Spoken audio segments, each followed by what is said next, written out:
ത്രികോണ മത്സരത്തിൻ്റെ പൊലിമയുള്ള സ്ഥലമാണ് കോഴിക്കോട്ടെ സൗത്ത് മണ്ഡലം. അവിടെയുള്ള NDA സ്ഥാനാർത്ഥി ഇപ്പോൾ മുൻ MLA കൂടിയായ MK മുനീറിനെ സന്ദർശിച്ചിരിക്കുകയാണ്. എന്താണ് ഈ സന്ദർശനത്തിൻ്റെ ലക്ഷ്യം? അതൊരു രാഷ്ട്രീയപരമായിട്ടുള്ള സന്ദർശനമല്ല. മുനീർ സാഹിബിനെ ഞാൻ എത്രയോ മുന്നേ തന്നെ എൻ്റെ വ്യക്തിബന്ധമുള്ള, ഞാൻ +2 കാലഘട്ടം മുതലേ ഉള്ളൊരു വ്യക്തിബന്ധമാണ്. അദ്ദേഹത്തിൻ്റെ ഒലിവ് പബ്ലിക്കേഷനുള്ള സമയത്തൊക്കെ ഉള്ള ഒരു വ്യക്തിബന്ധമാണ്. സ്വാഭാവികമായും അദ്ദേഹം ഈ മണ്ഡലത്തിനെ 2 പ്രാവശ്യം പ്രതിനിധീകരിച്ച ഒരു ജനകീയനായ നേതാവാണ്.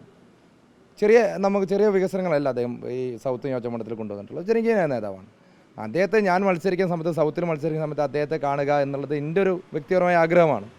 കാരണം ഞാൻ സൗത്തിനെ പ്രതിനിധീകരിച്ച് മത്സരിക്കുമ്പോൾ സൗത്തിനെ 2 തവണ പ്രതിനിധീകരിച്ച ഒരു ജനകീയ നേതാവിനെ കാണുക എന്നുള്ളത് ഒരു ആ രീതിയിൽ മാത്രം തന്നെ കണ്ടാൽ മതി. അതിന് മറ്റു രാഷ്ട്രീയ മാനങ്ങളൊന്നുമില്ല. വ്യക്തിപരമായിട്ടുള്ള ഒരു കൂടിക്കാഴ്ചയാണത്. സൗഹൃദ സന്ദർശനമാണെങ്കിൽ പോലും തെരഞ്ഞെടുപ്പ് പശ്ചാത്തലമുണ്ട്. ആ ഒരു അവസരത്തിൽ എന്താണ് നിങ്ങൾ സംസാരിച്ചത്? അല്ല, ഞാൻ അദ്ദേഹത്തിന് ഞാൻ മത്സരിക്കുന്ന കാര്യം അറിയാം. ഞാൻ അദ്ദേഹത്തെ കഴിഞ്ഞ 2-3 ദിവസം മുന്നേ വിളിച്ചിരുന്നു. അദ്ദേഹം തിരക്കിലായിരുന്നു. ഇന്ന് കാണാൻ പറ്റുമോ ചോദിച്ചു. കാണാമെന്ന് പറഞ്ഞു. ഞാൻ മത്സരിക്കുന്നുണ്ട് സാഹിബ് എന്ന് പറഞ്ഞു. അപ്പനോട് പറഞ്ഞു ഞങ്ങളെ പാർട്ടി മത്സരിക്കുന്നുണ്ട് എന്ന് പറഞ്ഞു. ശരി, ഞാൻ പറഞ്ഞു ഞാൻ ഒരു പക്ഷേ ഇതിൻ്റെ പിന്തുടർച്ച ഞാനായിരുന്നുവെങ്കിൽ അദ്ദേഹത്തിൻ്റെ വികസന കാഴ്ചപ്പാടുകൾ ധാരാളമുണ്ടല്ലോ, അത്തരം കാഴ്ചപ്പാടുകൾ മുന്നോട്ട് കൊണ്ടുപോകാൻ സാധിക്കണം എന്നുള്ളതാണ് ഉദ്ദേശിച്ചത്. ഈ തെരഞ്ഞെടുപ്പിൻ്റെ ആദ്യഘട്ടത്തിൽ MK മുനീർ സൗത്തിൽ മത്സരിക്കുമെന്നായിരുന്നു കരുതിയിരുന്നത്. പക്ഷേ പിന്നെ മറ്റെന്തൊക്കെയോ കാരണങ്ങൾ കൊണ്ട് അദ്ദേഹം ആരോഗ്യ പ്രശ്നങ്ങൾ അടക്കമുള്ള കാരണങ്ങൾ കൊണ്ട് അദ്ദേഹത്തെ മാറ്റി നിർത്തുന്ന ഒരു സാഹചര്യം ഉണ്ടായത്. അതുമായി എങ്ങനെയാണ് ഇതിൽ ചേർത്ത് വായിക്കുന്നത്? അതൊന്നും ഞാൻ പറയില്ല. ഇതിന് അത്തരം കാര്യങ്ങളുമായി ഒരു ബന്ധവുമില്ല.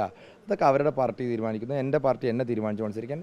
ഞാൻ അത്തരം കാര്യങ്ങളൊന്നുമല്ല. ഇതൊരു കോൺട്രവേഴ്സി ആക്കേണ്ട ആവശ്യം. ഞാൻ വളരെ വ്യക്തിപരമായി എനിക്ക് വളരെ ബഹുമാനമുള്ള, ഞാൻ ഒരുപാട് കാലത്തെ പരിചയമുള്ള, ഈ സൗത്തിനെ 2 പ്രാവശ്യം പ്രതിനിധീകരിച്ച ഒരു വലിയ ജനകീയ നേതാവിനെ ഞാൻ ആ മണ്ഡലത്തിൽ മത്സരിക്കുന്ന സമയത്ത് നമ്മൾ കാണും. നമ്മൾ എത്ര ലീഡേഴ്സിനെ കണ്ടു.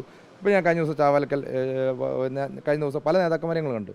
ചക്കാലക്കൽ പിതാവിനെ കണ്ടു, അതുപോലെ തന്നെ കാന്തപുരം ഉസ്താദിനെ കണ്ടു. ഇതൊക്കെ നമ്മൾ വ്യക്തിപരമായിട്ടുള്ള നമ്മുടെ വ്യക്തിബന്ധങ്ങളാണ്. അപ്പം അതുപോലെയുള്ള സൗഹൃദമായിട്ടുള്ള ഒരു കൂടിക്കാഴ്ചയായിട്ട് ഇതിനെ കണ്ടാൽ മതി. തെരഞ്ഞെടുപ്പ് പ്രചാരണത്തിൻ്റെ തുടക്കത്തിൽ ഈ സൗത്ത് മണ്ഡലത്തിൽ BJPക്ക് അല്ലെങ്കിൽ NDAക്ക് യാതൊരു തരത്തിലുള്ള സാന്നിധ്യമാവാൻ കഴിയില്ല എന്നായിരുന്നു കരുതിയത്. പക്ഷേ റനീഷ് മത്സരരംഗത്ത് വന്നതോടുകൂടി അതിന് വലിയ തരത്തിൽ മാറ്റങ്ങളാണ് ഉണ്ടായിരിക്കുന്നത്. ഇപ്പോഴെന്താണ് അവിടെയുള്ള പ്രതീക്ഷ? തീർച്ചയായും വളരെ പോസിറ്റീവായിട്ടുള്ള അപ്രോച്ചാണ് ജനങ്ങളിൽ നിന്നുള്ളത്. ഞാൻ എല്ലാ മേഖലകളിലും യാത്ര ചെയ്തു, എല്ലാ വിഭാഗം ആളുകളെയും കണ്ടു, നേരിട്ട് ഞാൻ പറഞ്ഞിട്ടുള്ള കാരണം, ജനങ്ങളോട് പറഞ്ഞിട്ടുള്ള ഒറ്റ കാര്യമുള്ളൂ: വികസനം വേണം നമുക്കിവിടെ. കക്ഷി മത രാഷ്ട്രീയങ്ങൾക്ക് അതീതമായി നമുക്ക് വികസനം വരണം നമ്മുടെ നാട്ടിൽ. അതാണല്ലോ വേണ്ടത്. ഏറ്റവും സാധാരണക്കാരൻ അവനിവിടെ ജീവിക്കാനുള്ള സാഹചര്യം, അവന് സ്വന്തമായ വീട്, കുടിവെള്ളം, വസ്ത്രം, സൗജന്യ ചികിത്സ, ഇത്തരം കാര്യങ്ങളെ കുറിച്ച് അവർക്കൊരു പരിഗണന കൊടുക്കുന്ന ഒരു ലീഡർ ഉണ്ടാവണം. അവരുടെ കാര്യങ്ങൾക്ക് അവരോട് കൂടെ നിൽക്കുന്ന ഒരാളുണ്ടാവണം. ഈ കാര്യങ്ങളാണ് ചർച്ച ചെയ്യപ്പെട്ടത്. അതിനോടുകൂടി ആ ഒരു വിഷയത്തിനകത്ത് എല്ലാ ജനങ്ങളും എൻ്റെ കൂടെ ഉണ്ടാവും എന്നുള്ള പൂർണ്ണ വിശ്വാസം എൻ്റെ കൂടെ ഉണ്ട്. കോർപ്പറേഷനിൽ 2 തവണ അട്ടിമറി ജയം നേടിയ ഒരാൾ കൂടിയാണ് താങ്കൾ.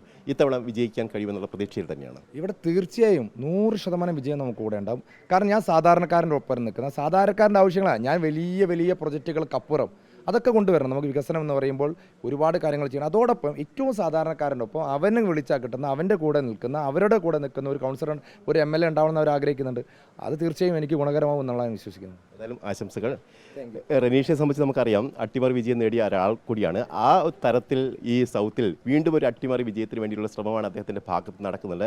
ഏതായാലും വലിയ തരത്തിലുള്ള പ്രചാരണമാണ് സൗത്തിൽ നടക്കുന്നത് കാര്യത്തിൽ യാതൊരു സംശയവുമില്ല. ത്രികോണ മത്സരത്തിൻ്റെ എല്ലാ പൊലിമയും ആ മണ്ഡലത്തിലുണ്ട്. അവിടെ വിജയിച്ച് കയറാൻ കഴിയുമെന്നുള്ള പ്രതീക്ഷ തന്നെയാണ് റനീഷ് ഉള്ളത്. അതിനിടയിലാണ് ഇപ്പോൾ മുൻ MLA കൂടിയായ ലീഗ് നേതാവായ MK മുനീറിനെ അദ്ദേഹം സന്ദർശിക്കുകയും ചെയ്തിരിക്കുന്നത്.